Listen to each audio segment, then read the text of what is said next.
que los latinos anden despertando.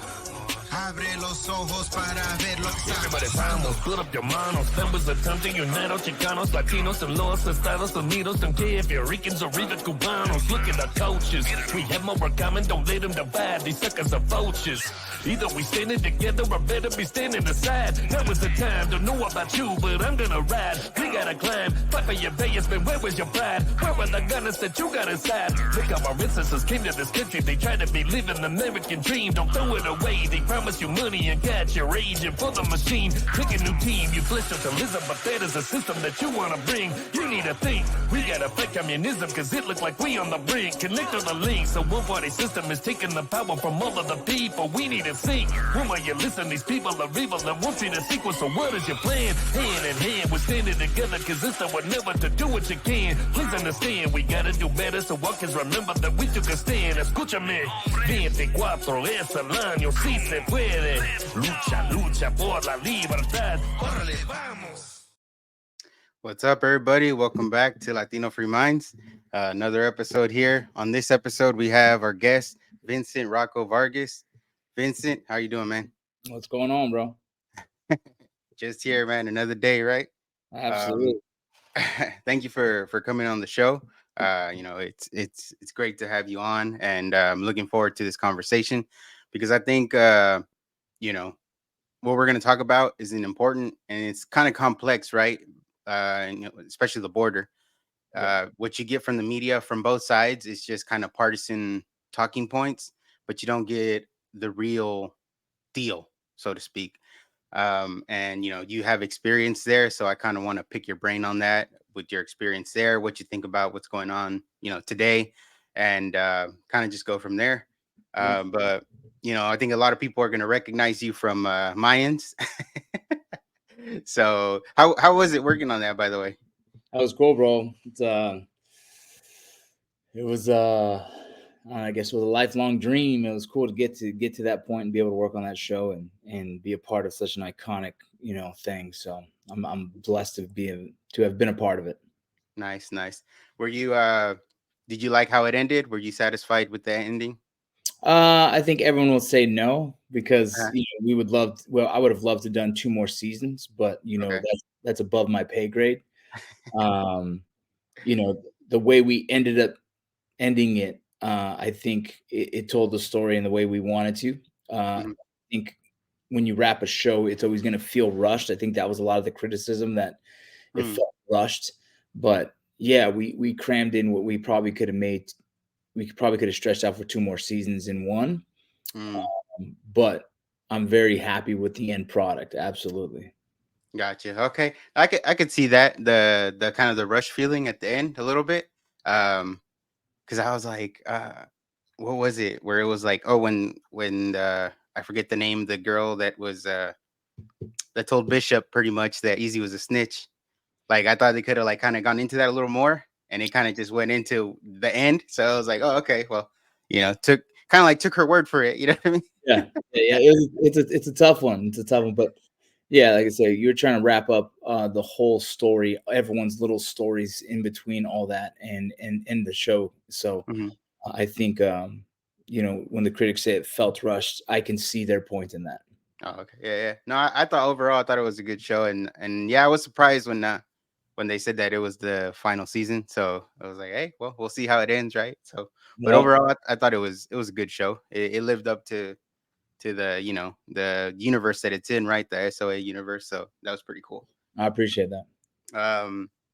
So tell me a little bit about your background. As far as I believe you served in the military, and then from there you went to the Border Patrol. So you tell me a little bit about that.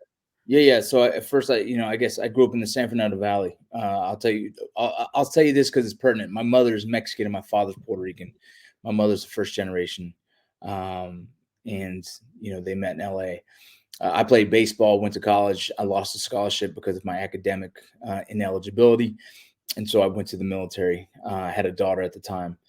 And so we'll circle back with I played college and struggled with education. That's where I took my first theater classes. And so I learned acting in college because I needed some easy A's, Yeah. But I did 4 years active duty, two combat tours to Afghanistan, one to Iraq, and then I got out in mid 2007 and was looking for what was next. I worked at a prison system because it was the easy job to get right away. So working at a prison, and then after 2 years of that in 2009, I got hired on with Department of Homeland Security Border Patrol. And I did that all the way until about 2015 is when I resigned. Oh, okay. Yeah. All right. Yeah, and just kind of being in the military, given what's going on today, do you kind of get worried about like, all the younger people that might be, given what's going on in the, with the wars and all that? Does it kind of, in your mind, does it worry you a little bit or anything like that? Um, it's kind of the duality of that is I get worried if it's my own kids, Mhm. because it's my kids, but I think there's always going to be a necessity to serve for some demographics, right? Like for you know the poor and the middle class, like we're always going to need some assistance in a sense to kind of jump economic Mhm. social economic position, and sometimes the military might be that answer for some.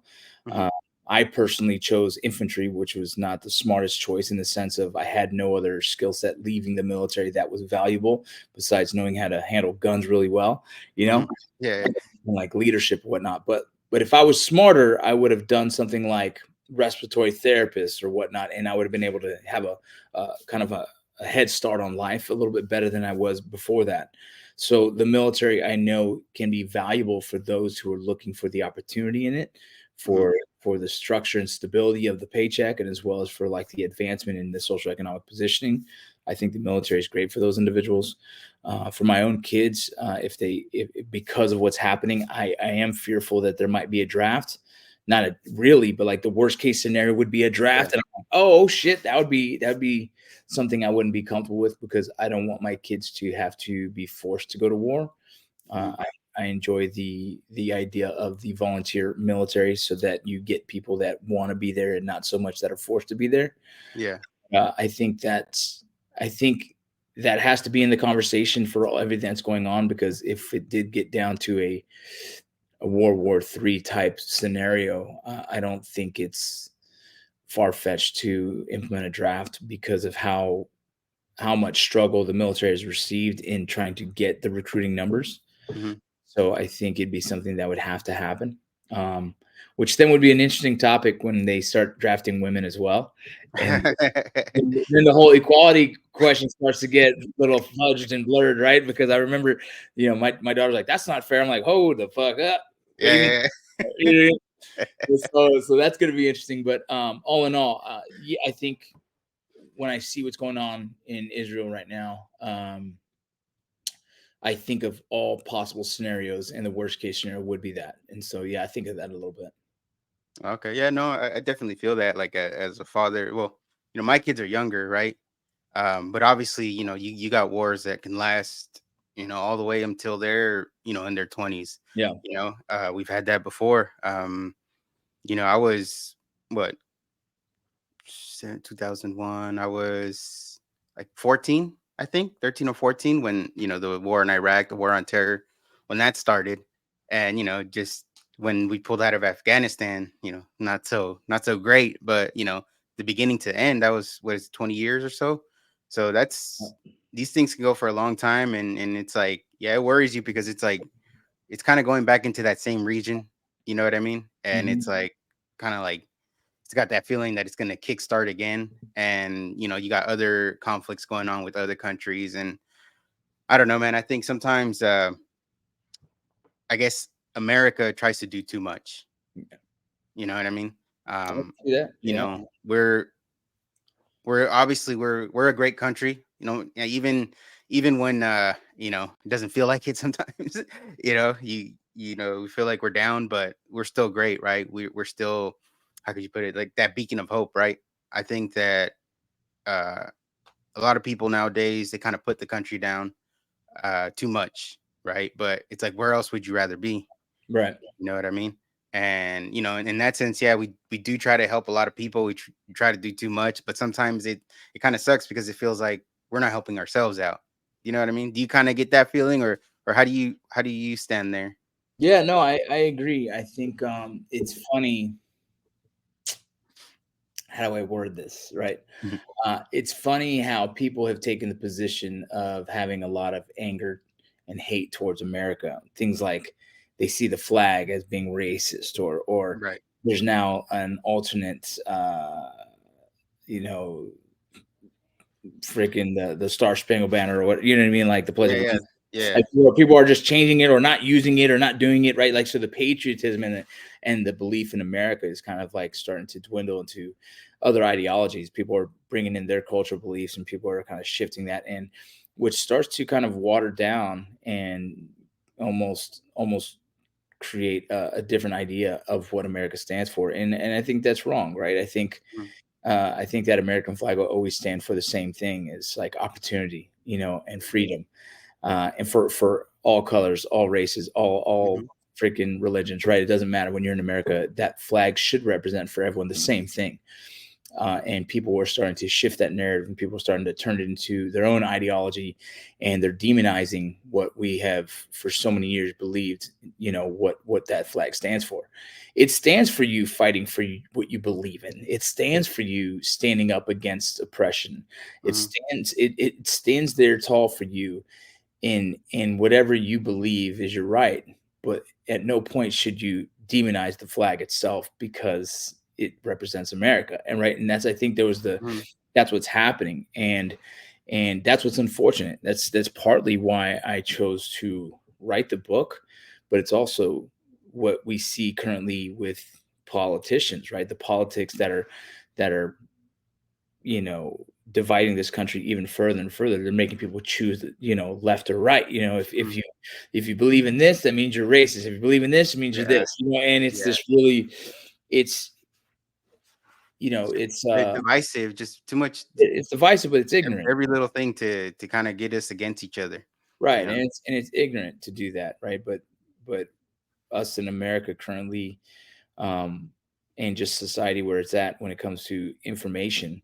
Mhm. People take everything as facts, right? Like Right. your mom and my mom, right? They used to read the news for the facts, and they Mhm. still think that's a thing. Yeah. I am not so gullible anymore that I don't take anything as facts, and I Right. question everything, right? Exactly. And Yeah. so when you have free minds and free thinkers, we can think outside the box and actually try and understand that everything you read is not real. Everything you read can be marketing, could be psychological operations, could be pushing specific narratives, things like Mhm. the vaccines and all these things, right? Whatever that Yeah. is.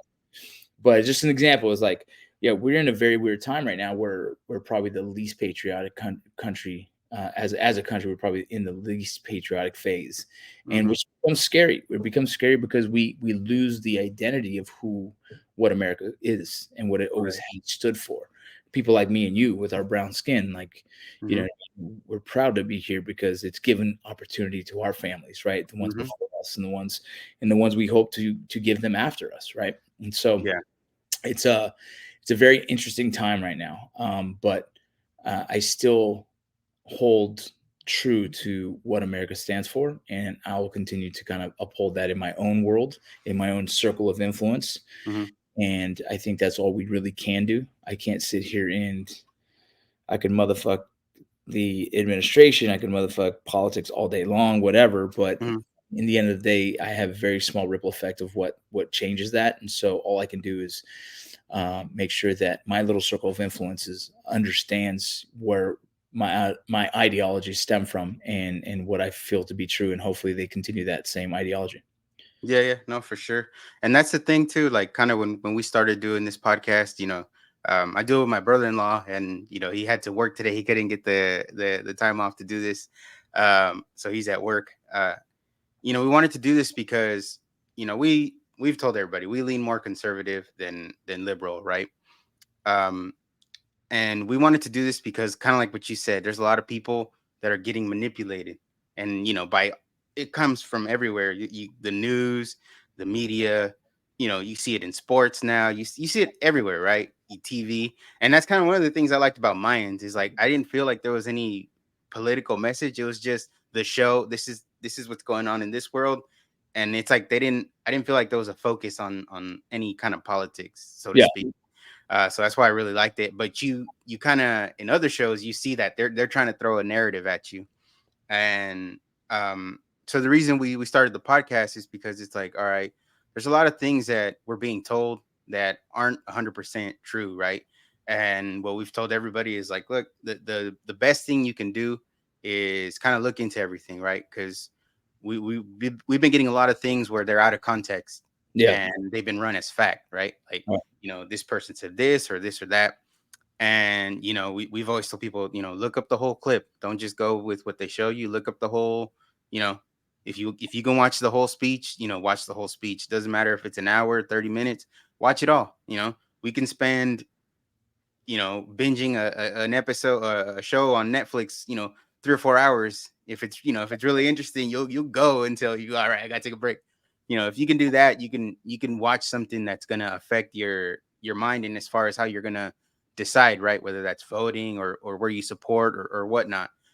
So we always tell people, do a little bit more, like, so to speak, research or look into it a little bit more. And then wherever you land, you landed. The thing we want people to avoid is being handed a narrative and then just kind of taking it. Yeah. So, It's the sad thing that we have. We're in a time where we have just waves and waves of information hitting us at all times. mhm. And we also have the shortest attention spans we've ever had. And so we are the world of the fast information. And so with Yeah. that means like no research, no one's thinking for themselves, no one's making their own opinions, and no one's questioning shit, which you Mhm. should. So part of my military was obviously special operations. The other side of it was a drill sergeant, right? I was an instructor. But the other part that I don't talk about too often publicly and I just started really mentioning it more, it was psychological operations. And psychological operations is really, if you use it in this, if you're looking for what the civilian version of that would be, it would be something like marketing, right? It would be Yeah, like yeah. social media marketing is kind of a form of psychological operations in a sense. It's like by saying, hey, my coffee is the best coffee, or my soap is the best soap, and people start buying it just because you're telling them it's the best, Mhm. right? But that's essentially what's happening with media. That's happening with news. That's happening with television, like you said. Like, you know what I mean? Like Yeah, yeah. they'll push a narrative through your television show because it's important. And what happens is subconsciously we're receiving this information and we're starting to take it, and it is changing kind of the ideas of some of our kids. It is pushing, like, so if you remember the movie 13 Reasons Why, Mhm. Yeah. 13 Reasons Why, it had a huge epidemic of suicide after it because the show was focused on suicide. And you have a Mhm. lot of teens that are dealing with angst and life and struggle, and they're watching this teen going through this, and the whole story is a lot of driven attention towards the suicide, the event of it. And Mhm. it actually caused like a big ripple effect of suicide, right? It was called suicide contagion, right? And so Yeah. that's the power of influence. That's the power of media. That's the power of Mhm. television. And so people had to be very cautious about it. The same thing goes on with the show. I think it was Gia or whatever the hell it was called. It's the same kind of concept. The girl's a cutter and blah, blah, blah, blah, blah. But when you start introducing these in this mass information freaking platforms, you know what I mean? And it becomes a social norm, cutting or suicide. You Yeah. start to create this ripple effect of that because it is given the ideas to very vulnerable people. This is no different than recently they said, oh, the Palestinians are killing 30 babies and decapitating them. Like there was no proof of that, right? Mhm. I looked into it and I'm like, man, this is crazy if it's true. They had no proof of that, and we don't know to this day if there's true or not. It could have been psychological operations, right? Mhm. Psychological warfare, psychologically make them look more like the bad guys, right? Whatever it is, Yeah, and yeah. I'm not saying I support any of this shit. I think fucking war is fucking ugly no matter what. Yeah. But Yeah. the point being is, same as when the Ukraine war was happening or still happening in Russia, there was videos of and stories of this like jet fighter pilot that killed this and that. And then they That's want a to video find out, game, right? right? It was a video game. So the point is like we don't know what is true and false these days with the implementation of AI, with the implementation of all these new advances. Like I sit in a position of very neutral until I can prove to myself I know the facts of a situation. Mhm. This is why the immigration topic is such a fucking hard one to talk about, because Yeah. everyone has their preconceived notions of their thoughts and ideas of immigration, of the border patrol itself, right? That's why I Mhm. wrote the book, was because, like, okay, let me, as someone who understands psychological operations, as someone who understands manipulation and through the media, as someone who understands how the pushing of the narratives and how easily it's digested by people who are just not educated in the subjects, how can I combat this with one book? And so when I wrote my book, it was to highlight the career field of Border Patrol. So now, if you've read this book, you can sit here and be like, well, that's one part of the equation that you don't need to research. I did it for you. I told you, here's the Mhm. career field. So Mhm. that's now from there, you can make any kind of determination. When someone says, hey, the Border Patrol does this, you're like, hold up, bro. I just read a book and explained exactly what they do. Now, if there's outliers in that, right, there's onesie twosies that do something stupid, and in every organization that happens. Yeah. But the truth is, the foundation of what the Border Patrol, this is what it does. Now people at least are more educated on that one part of this immigration fucking puzzle. Yeah. Yeah. No, definitely. And it's like I said, it seems very complex, right? Because everyone throws their emotion into it, what they think they know about it. And, that's one thing. It's like, you know, I've never been to the border and witnessed any of that, right? So it's Well, like, I let's don't know. go. I would want to. We had a, Art Del Cueto. Yeah. Okay. Yeah. We had him on a few months ago, and he was like, yeah, you guys ever come to Arizona? He's like, we'll go. So it's like, I would want to go see it, because I think that's something that, you know, if you're gonna have if you're gonna talk about it, have an opinion about it, you gotta at least know what you're talking about, right? Bring a camera. I'll be in Calexico next week. If you All got time, right. come out. All right. But you know what I mean? So I haven't been there. I kind of just see what's in the news, and then I kind of follow people like Art, and then I see his take, and other people that are in the Border Patrol. And you see the difference, right? You see the contrast in, all right, this is what the media is saying, but these guys that are there living through it, it's like they're saying something completely different. Mhm. So, I think that's why it's important to have people like Art, people like you on, and give, like I said earlier, that real deal, because we're not getting it, and people get so emotional about it, right? A lot of people have been manipulated about the border. You know, Absolutely. they make Absolutely. it so much, and I got experience, with my family members or friends. They make the border about, for the most part, like they make it seem like, oh, it's anti-Mexican. You know Right. what I mean? So you kind of get that pride and that emotion in, like, no, well, fuck all the border patrol. You know what I mean? And then people are like that just because of that. And then they don't really realize that a lot of the border patrol are like Latinos, Hispanic, Mexican guys. You know what I mean? And when people hear that, they kind of like, what are you talking about? I think they assume it's just some random white guy trying to Yeah. kick Yeah. us all out. You know what I mean? It's a crazy fucking idea when someone who lives in America, whose job is in America, right? Mhm. They sustain their families, they feed their families and through jobs from America, and they might be Mexican descent, whatever it is. And then they go back and say, bro, why are you stopping your people from coming in? Mhm. You're like, hold the fuck up. This is a country. Our country has a border. Our border, like every other country who has borders and border immigration laws, we have ours, right? Mhm. Ours are on a fucking telescope, right? Ours are fucking, for some reason, times 10 people are watching us more than any other fucking country, and they're paying attention to our borders than anyone else's, which, Yeah. God, we are America, fine. But every country has a border and has an immigration policy. And in Mhm. ours, it says, hey, if you're going to come to this country, use a port of entry, right? Use a port of entry and, determine your citizenship. And you're also allowed to apply for many different visas and reasons why to come here: work, school, education, whatever the Mhm. case, right? Yeah. But for some reason, Hispanics that are invested in this so deeply, they say that, but they're still receiving a paycheck in America, living in America, reaping all the benefits and the opportunities of America, right? And it's Mhm. just like, dude, you yourself are sitting here in this seat, in this position of privilege, Mhm. and saying, "Oh," and imagine them sitting on a throne, like, Let them in. Like, what do you mean, dude? You don't get it. They have to go through the process like everyone else. They have to abide by the rules. And if you don't, well, then there's a process that the country's gone that set up for them. And that process is a rigorous process. It's a pain in the ass, but at the same time, there's the process. And so, like, to demonize what the Border Patrol does as a whole is insane to me, because it is actually the one organization that helps more people on the border. The humanitarian mission of the Border Patrol is the biggest humanitarian mission in the United States, right? But also, second to that, they encounter more drugs than any other organization in America as well. And so you're sitting there like, wait, you're gonna hate on the people who save more lives and stop more drugs? Right away, people should be praising them and be like, dude, that's dope. What a cool job that. You know, people. I don't think people hear it as much from that angle, though. Like, just exactly how you described it. Yeah. I don't think people hear it like that. No, they don't even know. And the crazy thing is, like, this is an argument. Here's how I'll explain it to anyone who's listening right now. And there's people that are listening that are probably like, oh, still fucking Border Patrol stupid or racist or whatever.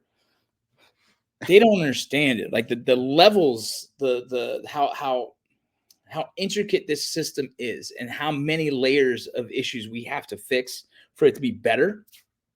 It's not perfect, but what we're having is the left side saying open borders, like just let them in. They're struggling, they're poor, they need help, their countries, this and that. Okay, got it. That's the one side. Open the border. Well, you can't open a border because when you open the border, that means we have no border. If we have no border, then we have no fucking country. Okay, that's just chaos. That's the most unrealistic topic you could say. Unrealistic to say open the border. Nope, that doesn't work. That doesn't make sense. Or else we don't have the existing country we have. So if you say that and that's your answer, well, then that's the most uneducated, most ignorant comment you can fucking make. And I already know that you don't know nothing about the subject, right? But I already know. If that's what you say, like, I already know you know nothing. You're just saying it out of an emotional attachment to, you have empathy towards people who are wanting to come to America, who want the opportunities. So do I. I have the empathy too, but I'm not ignorant in this subject. I understand it. So if you say open the border, you're wrong already. So the conversation for me is done. Now you're just going to argue with me. You don't want to educate, right? You don't want to get educated. You just want to argue. And I'm like, no, I'm good. I don't need to have this discussion. Then you got the other side who goes, shut the borders down. Okay, you too don't understand the conversation. You don't get the conversation just as much as the person says open the borders. Close borders and open the borders.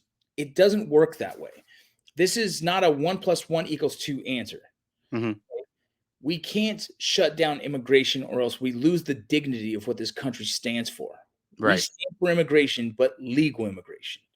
Legal immigration. So there is no shut the border and no one can come for.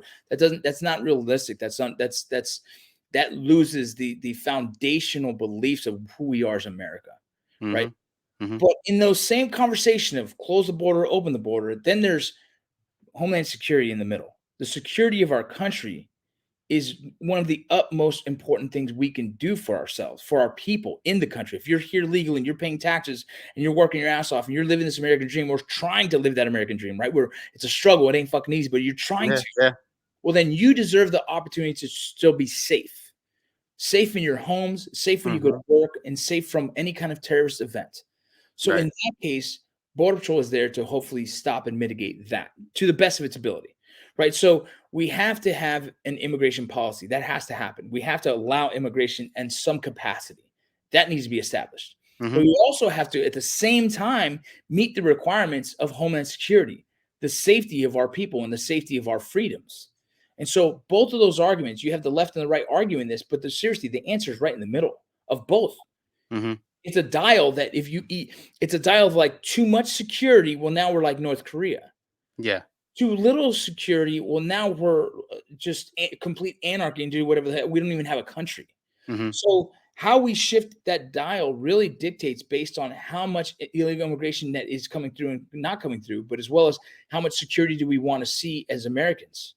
Do we want to put walls 360 around our country so it feels like we're trapped in it? I don't necessarily know, right? Do you want to not allow anyone ever to come in, like you can't come in America? No, we don't want that with it because then we're no better than North Korea, right? So we have to find a system that's a balance of it and balance of both of those subjects, and both of them be met equally in some way where everyone's happy, the left and the right, the security of our country, but as well as the allowing the immigration in our country. Dude, this is like I try and if I had to explain it to someone who doesn't understand, who goes, "What?" They go, "So what's the answer?" Like, it's not. There is no fucking answer. This isn't Mhm. like here's your answer. Because if I Yeah. had that answer, I wouldn't be sitting here in this. I'd be fucking a multi billionaire because I go to every country and fix their immigration problem. You know what I mean? Right. Right. The the answer is a 7-layer cake. It's a Mhm. fucking recipe.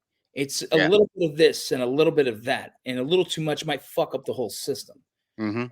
And we're seeing that now. A little bit too much of freedom of immigration and too much incentivizing illegal immigration has turned into Mhm. what we see today. Yeah. You see For what I'm saying? sure. What we Yeah. have Because today is just a massive influx of individuals coming across because they know what's going to happen. They show up and they're going to receive an NTA, and they're going to get released into America to a future date that they'll yeah. never show up to. Yeah. Yeah, and that's the thing we've said before, kind of just on what you spoke about is like a lot of people have that guilt, right? Like you said that empathy where you go, yeah, like just what's there's nothing wrong with them, they're good people, they're trying to work, and it's like yeah, there are right, but there are people that are gonna take advantage of this. There's both, right? There's here and there, and I think people gotta realize that, and exactly what you're saying. Um, you can't have too much of one thing because well, what's going on now, it's like it seems like it's wide open, right? Kind of just come in Yeah, and like you said, here's your notice to appear and we'll right. see if they come back, right? And let me clarify one thing though, because what you hear is it's wide open. Now Mhm. let's make that more factual. It's not necessarily wide open because each person who gets apprehended still gets processed. So there Mhm. is still a process of collecting their data, fingerprints, freaking location of birth, country of origin, things like that. And so Yeah, yeah. there is something still being done that can identify if there's someone in this crowd that has known background of say illegitimacy, whatever it is. Mhm. If they are in that pile, they get sent back. Like we're not going to take them.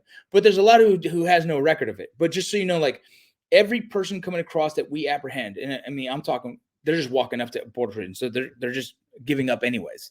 Mhm. They're called give ups. They just come right up to you and you're like, okay, process them. They're still getting processed through a system. There's still a file on each individual. But that doesn't, I mean, that's just the truth of it. But they're still getting released into America if they find no Yeah, back issues, right? And right.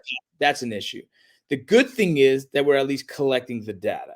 That's the good thing. So like if they come back, if they go back to Mexico, say they made money and they go back through Mexico and they go back to their country of origin, wherever it is, and then they're trying to come back. Well, the second time, well, we've said, okay, you've done this twice now.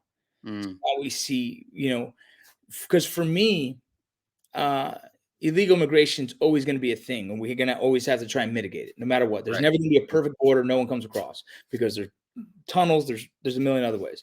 Mhm. My biggest problem is that if you're coming to America to reap the benefits of America, well, then you better make this home and try and invest in America. Right. Right? Yeah. As in, like, you better see this as home and say, I'm coming here for the opportunity, and I'm going to continue to make sure this opportunity exists for my future, for their Right. kids, for their Mhm. kids. Because then in my heart, I'm like, okay, that's someone who actually gives a fuck about the betterment of the country. And when you Right. care about the country, you're going to make sure that you're making choices that value and that stay within the values of this country. And Mhm. that's important because we need that. We need people to continue to believe in this because when you stop believing in this, it stops existing. Right. And that's the Mhm. problem. So, why aren't more of them serving in the military? I don't Mhm. know. If you believe in this country, you should. And it doesn't mean you go as an infantryman. You don't got to go shoot a gun. You can go be a paper pusher. You can be a Mhm. mechanic. You can be anything other than like combat arms, but at least you've proven your dedication to this country and that you want to see it continue to thrive for your kids. Right. That's what I want to see. I want to see people loyal to us. If you're coming here for the opportunity and we're going to give you that opportunity, well then show your commitment back to us. Right. Right. Yeah, and that's the thing because yeah, a lot of people make a it's a long trip to get over here, right? Yeah. And you've already made that commitment to get here. So yeah, exactly what you're saying. It's like make sure you're doing everything you can to keep this country what it is. The reason you came here. The American dream and all that. It's not, like you said, it's not always easy. We're gonna struggle. Yep. Things are gonna get hard. Jobs, the economy, all that stuff's gonna go up and down here and there. But we gotta do what we can to maintain what we have here. Because again, like I said earlier, it's like where else would you want to be? You Right. know? What happens if this country doesn't exist anymore? Then where are you gonna fucking run to? Yeah, yeah. We gotta That's try. We gotta try and maintain this for and continue to be that beacon of hope. hmm yeah, and kind of like what you had mentioned is I had seen a stat that I think I think it was last year they stopped 98 people that were on the terror watch list. I don't know if I got that number right, but it was something like that. That sounds right. Um, and I think that's kind of the reality too that people don't really hear. Because again, if I'm Mexican and I'm emotional about it, then I'm just thinking it's affecting Mexicans, right? And they're stopping my people. Um, but a lot of people don't hear that it's really everybody. You got Yeah. Chinese people coming in. Yeah, Uh, right now there's a massive influx. I was just at the airport the other day in San Diego, and there was a lot of Haitians. There was a lot of Chinese, mhm. and they're at the airport, bro. Like they're at the airport. They've already been released by the government officials, and they're given a plane ticket to go wherever they want to go. And you're like, that's odd as fuck. If Yeah, that makes me feel a type of way that I'm like, damn, this is a little crazy, right? yeah, yeah. By the way, but yeah, so you have your Mexicans, right? That's a number, but it's not as significant as your other than Mexicans. They call them anyone south of them or south of Mexico, and Mhm, that's your Guatemalans, your Hondurans, like so on and so forth, the Salvadorans, and then you got your exotics, and that's your Africans, that's your Asian, that's like your Asian countries, like Chinese, mhm. right? That's going to be your Russians, right? It's Ukrainians, like all that's coming through the border as well. Right. Yeah. All that. Yeah, and that's where people I think they kind of miss that because again they're just emotional about it, and they got that pride. Um, but that's kind of like given what's going on, and knowing that okay they caught that many people at the border last year on the terror watch list. There's I think it was what is it the gotaways, right? Are those kind of basically like the people that you don't see that just kind of no one ever processed Right. them, nothing, they just got through, Yeah, so right? you see they apprehended 98, but how many did they miss? Yeah. How many did we miss in this vast ass fucking border, this massive border? How many do you miss? It's fucking it's hard to keep count of that. The way you count a gotaway in the border patrol is if I see footprints, right? So if I'm looking for tracks, I see, oh, look at there's fresh tracks right here. Obviously, a Mhm. group jumped in through this fence, they're walking this way. They might have done it at like 12 o'clock at night. Let's start track them. So as you're tracking these dudes, you're tracking the sign all the way to wherever it gets to. So if it gets to a major interstate Mm. and you don't see those same steps cross anywhere onto the other side, it is assumed that they were picked up at that location. Those are gotaways. Mm, okay. Yeah. Yeah, and then it's You count and them, it you count the footprints. You go, okay, there's one type of shoe, there's two types of shoes, there's four different types of shoes here. Okay, cool. Yeah, this is so we have four of them. Hey, we got four gotaways. mm, yeah, wow. That's crazy because it's like, I don't from what I understand, and maybe you have more insight and obviously you have more insight into this, is like, you know, if you got a border patrol agent over here and another one over here, that's like miles apart. It's not like Absolutely. they're not like right next to each other where it's like I think people think the border patrol's like literally guarding the whole the whole line, you know what I Yeah. mean?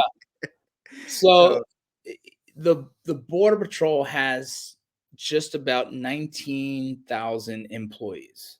mhm, 19,000 employees, you have three different shifts. You have morning swings and then you have mids. All right. And so then you break that down by three, and then you break that down again by people that are probably in supervisor positions, people that are on leave and whatnot. And so at any time across our borders, you maybe have about 2,500 guarding the border. mhm. 2,500, 3,000 maybe max guarding the border, dog. Yeah, yeah, in So its like, entirety. yeah, so there's an area that I used to cover down in Del Rio sector that was easily 2 hours, or about an hour, hour and a half, 2 hours from the station if you're at the farthest end. Mm, Now, if you're deep in that ranch, mhm, now it's another, that's distance even more. And so for me to say, hey, there's a sensor good went off. I drive out there and look at it, and I'd be, hey, this is going to be good traffic. I see 20 footprints, whatever. Mm-hmm. It might take my partner an hour to get there to support me. Mm-hmm. Hour, dude. And so now he's moving his hour towards me. Now his area It's of exposed. maybe 100 miles is completely open. Mm. This job is not easy. Yeah. This job is that's why when the argument for the wall, like build the wall, people are like, it turned into a political argument. And like Mhm. people don't even understand the career field. They just feel like, why would we build a wall? Like, well, I'm sorry to tell you, but there's been a fence this whole Mhm. time. There's been fences in a lot of these border areas. There's been walls this whole time. Mhm. We're just looking for more walls in areas that we needed to help manage traffic.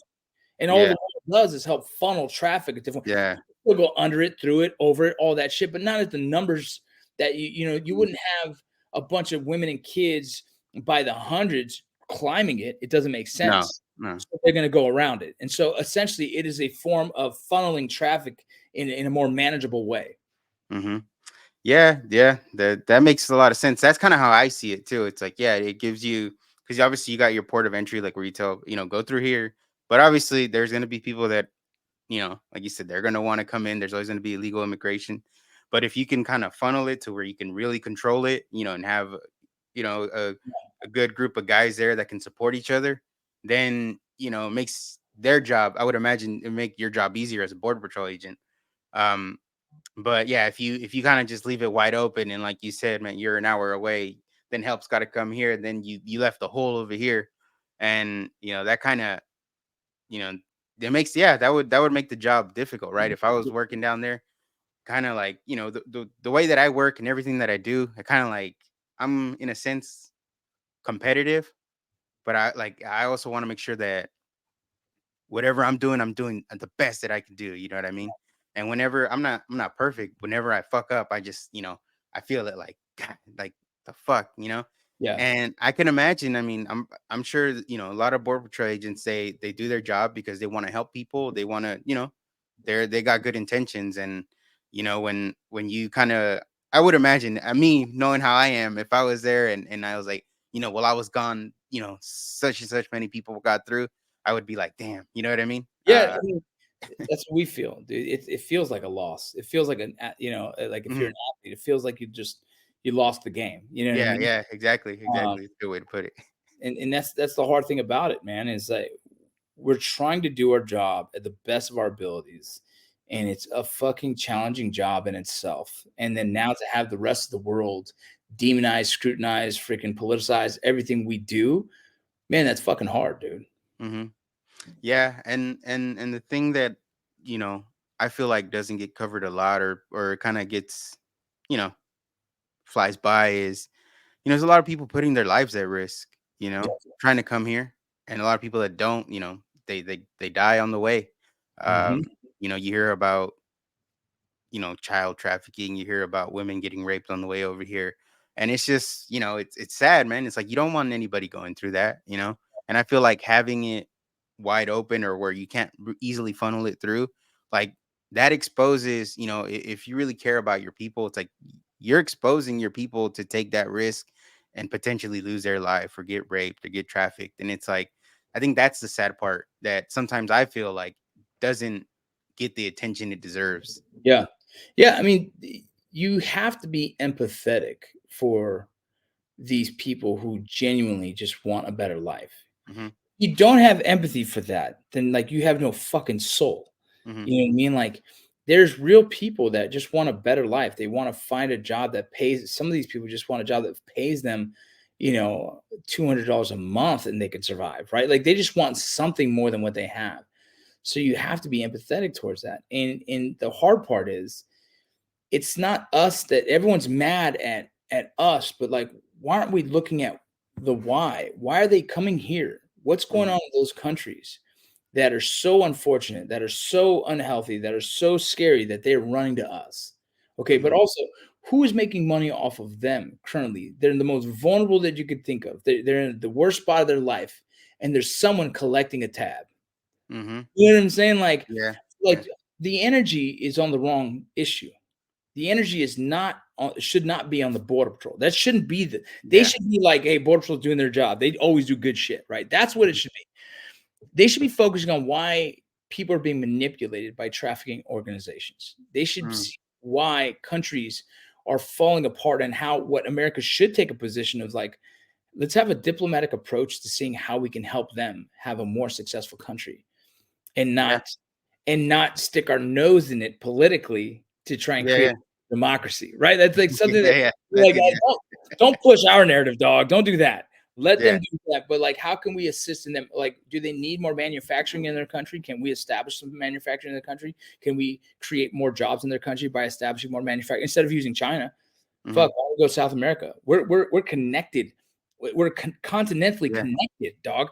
Why aren't we using anything we can to help create a better relationship when it comes to traffic, right? I mean, excuse me, for shipping or manufacturing. Why aren't we saying, hey, let's establish ourselves?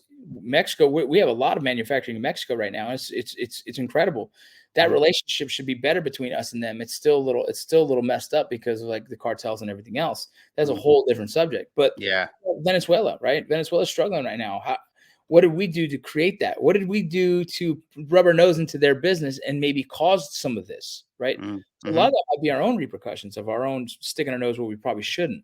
And so being like the global, like, let me put my nose in and see if I can help, we might have caused, like what's not talked about, we might have caused a lot of the backlash that's happening in some of these countries, right? And so how do we diplomatically go back and say, how do we help you? How do we fix this so your country can thrive? Because we want you to thrive. We want us to thrive. Why can't we all in a same continental fucking connection all thrive together, work together, and make this all work? Because why wouldn't it be cool if like Venezuelans can come visit us for vacation all they want? We can go there, no issues, and everyone's happy and everyone goes back to the country and everyone continues to flourish in the country. Like that's what we would want. We want this homeostasis situation. But the only way to get there now is to identify what's fucking wrong and how do we fix that? And that's what we need to do. Yeah. I mean, kind of, you say that, it's like I think about what was it, El Salvador, right? The guy that went in, he fixed shit, and then from what I heard, I don't know if it's true because I'm not there, but they went from so many murders a year to like practically none. Yeah. So it's like, well, they did something right, and then when you do something like that, then I think your people want to stay there because now they feel safe, right? They're not scared. They're not trying to seek asylum somewhere else because you got all these, was it the gangs running that country, right?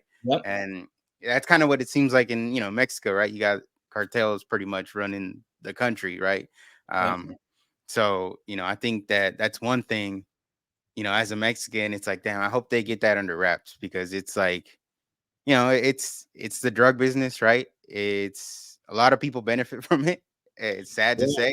There's a lot of corruption in it, man, and who's to say how far that corruption goes currently in our own society? Yeah. No, I mean, who was it? Wasn't the I may be off on this one, but wasn't like the CIA initially working with Pablo Escobar or one of them? I forget who, right?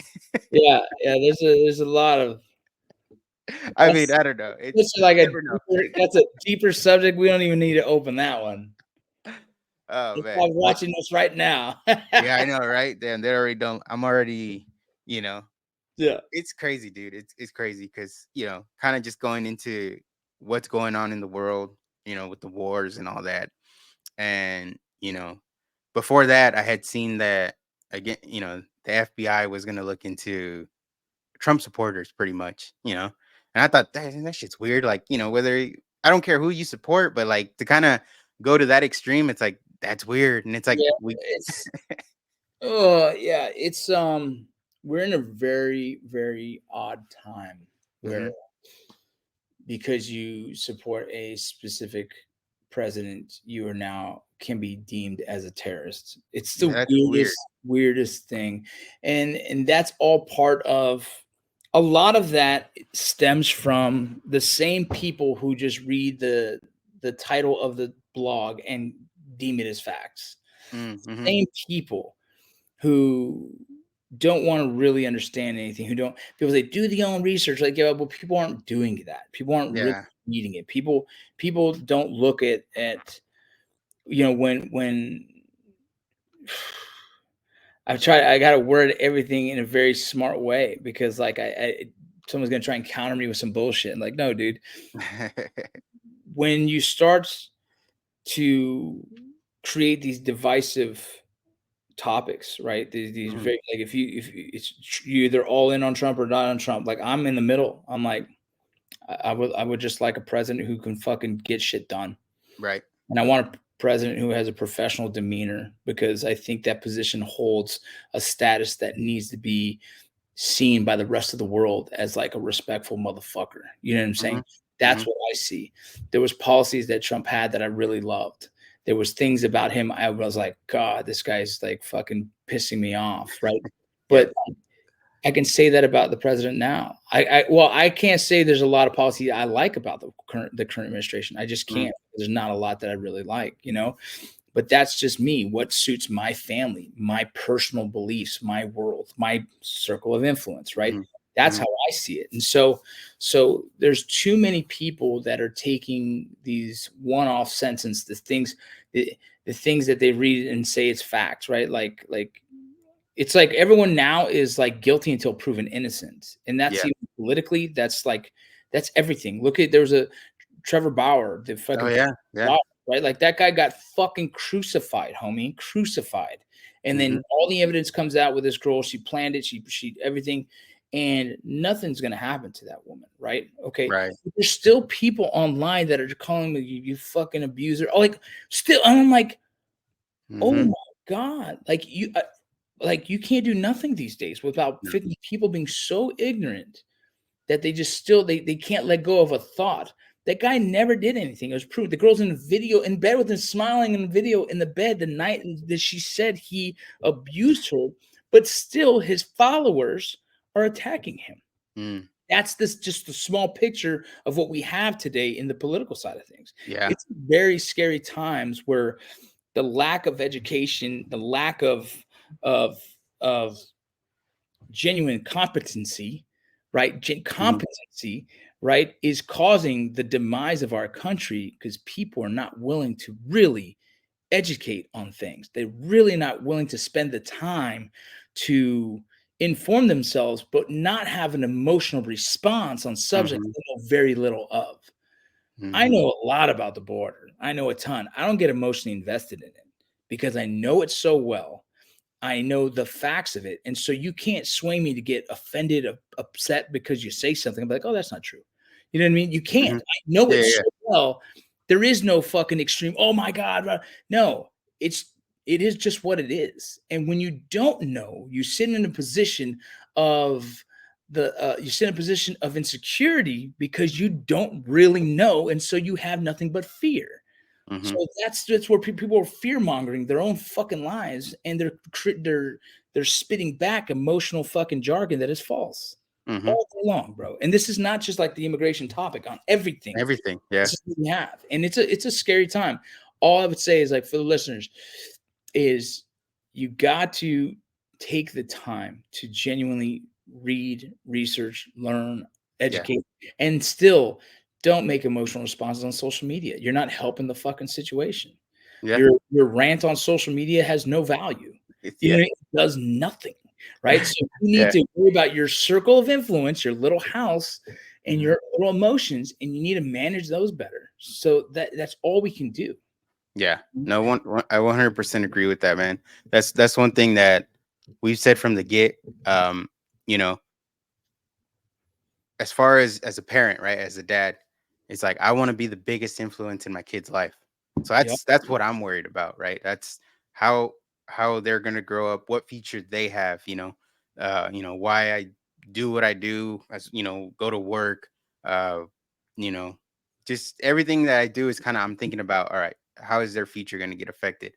Yeah. Um, and that's the thing, man. It's like, all right, yeah, I got to make sure that I'm the biggest influence in their life, right? Me and my wife, and worry about my family, right? And then I got my sisters and my brother-in-law and our family there, and that's kind of like that's my focus, right?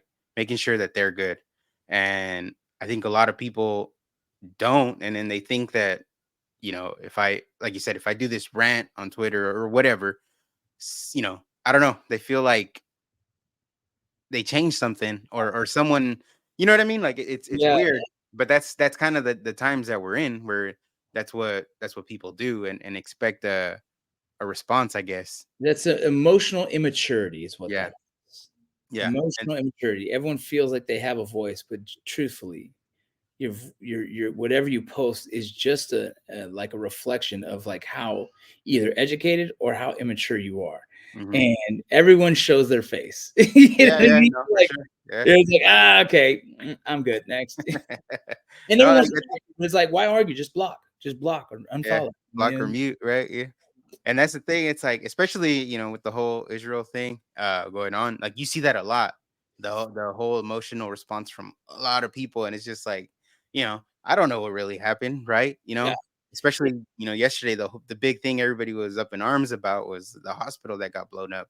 And it's like you got people saying it was this side, you got people saying it was that side, and everyone's just digging their heels in, but it's like people that aren't there. So it's like, you know what I mean? Like, It's tough, man. It's funny because like there was a meme that said it right. It was like, okay, now all the experts from Ukraine and Russia have stopped and become now experts in in yeah, Palestine and Israel. You know what I mean? It's like, yeah, uh, dude, there's so much there that I don't know. I'm not from that country. I yeah. don't know the history. I read up on it. I read up as much as I could on it. Actually, I read a lot on it, and still, I'm not in a position to make a determination. And what I really believe is that if I was Palestine, I'd probably believe I was right, and if I was Israeli, I'd probably believe I was right. And Hmm. that's what I really think it is. I think it really comes from it's a deep rooted cultural ideology that I cannot tell you otherwise. You Hmm. know what I mean? And that's what it is. It's like trying to tell a Christian like you're wrong. It's like Hmm. trying to tell a Mormon he's wrong. It's like those are deep rooted beliefs that you're not going to sway someone off a fucking news article or some kind of bullshit fucking publication. Whatever's going to happen is going to happen, and Hmm. those countries believe both sides. They believe they're right. Right. I'm not in a position to say who is or who is. I'm not educated enough in that. Hmm. These Free Palestine marches through my city, Dallas. Okay, they're peaceful. Then Hmm. you're doing exactly what you're allowed to do. So Right. be. You know what I Yeah. mean? Yeah. Yeah. Yeah, and that's how I feel. I feel like you're allowed to do that. I have no opinion on it because I'm not educated enough on it to even try and make an assumption. I feel like when people do, they could say they show their cards of their lack of really understanding the way this world works, man. Hmm. It's not my position to make an opinion on it. I can see what I don't like. I don't like innocent people getting killed. I didn't like it Yeah. in Afghanistan and Iraq. I don't like that shit. Hmm. Also know war is ugly as fuck. And America is one of the only countries, and those who fall under the Geneva Convention that have rules in war, And so us as Americans, we see people who don't use or go by those rules. It's hard to watch. Yeah. I can't fucking watch, dude. Yeah. But I still take a position of I am not educated enough to verbally make an opinion on what I think is right and wrong in that situation. Hmm. No, and that's kind of the stance I took as well. It's like, you know, it's like innocent people getting killed for no reason or targeted. It's like that that shit shouldn't happen. Whoever's doing that specifically, if it's specifically one group, Hamas, if they're a terrorist group and they're the ones doing it, all right, get them. But then it's like you get all these. It's like you said, war is ugly. You have all these Yeah. civilians in between, and seems like they're fighting in a small area. Yeah. So it's just sad that a lot of people, are have lost their lives or are going to lose their lives in this war. That probably just trying to get by and live their lives where they're at. War is unfortunate, man. And war is always based on some kind of ideology, whether it's faith, Hmm. history, whatever it is. And so it sucks. I think war sucks for both parties. It's fucking terrible. I don't like what's happening. And I would do my best to stay out of that fight. I get offers to go contracting all the time, and I'm like, I'm gonna stay home on this one because I don't know it enough. I don't want to Yeah. be fighting on the wrong side of history at the same time. Like I don't know what is the right side of history. A lot of people hated seeing Israel getting invaded that way, and it was fucking scary to watch. Yeah. And I hate it too. And I hate how I just don't like. I don't like any of it, dude. I don't like any Yeah, of it. yeah, I'm not gonna pick a side. I'm not gonna say anyone's right or wrong. You know, you can go to any political page and see like when someone says something strongly about Israel, then everyone goes free Palestine. You go the other way, then you're yeah. it's both. It's Yeah, tough. It's kind of that's the way the we go. environment that we have right now. And Yeah, man. I think the best thing to do is kind of take a step back, like you said, take your emotion out of it, and then, try to, as much as you can, get informed, right? Yeah. And then, you know, The truth is always going to be war is ugly and no one's going to like it, and it's fucking exactly. yeah. Yeah. Um one more thing before kind of, because we're kind of getting on the well, we're Yeah, at yeah. an No, hour. I got to jump to another meeting soon, but you're good. Let's do it. Just you just had was it the men's retreat, the Yeah, the light diffused men's like retreat. please, how was that, and are you planning on doing more of those? Yeah, we got another one planned in April. The ticket's a little pricey, but I think what you get out of it is a lifelong memory of learning a path of wellness. We're in a time where men don't have a place to express, to show emotions, to be able to learn different paths of wellness that society doesn't teach us. And so essentially, I created a 3-day retreat where we build community, we build camaraderie, we show 4 or 5 different modalities of healing. On this one, we did in particular was a non-psychedelic plant medicine, campo, hape, and saranga, which is like 3 different native kind of healing methods. On top of that, we did Wim Hof method, and we introduced several different ideologies or thought. Like I brought some thought leaders and experts in their field, and one of them is Stoicism. The other one was a doctor who talked about moral injury. That's just another viewpoint on kind of like post-traumatic stress. I brought a counselor who does EMDR, and I brought some motivational speakers. And so it was a really successful weekend of learning a lot about ourselves, creating a community that is open in expressing emotions and allowing these men to find comfort in their own lives. And so it was beautiful. It was a cool thing. Nice, nice. And I think you did, was the last one was it in Utah? It was in Dallas. It was in Dallas. Dallas? We're gonna do another one in Dallas too. Okay, cool. All right. Yeah, no, I had seen that and I was like, yeah, it seems like like a good event where, like you said, I think a lot of men nowadays can't be men.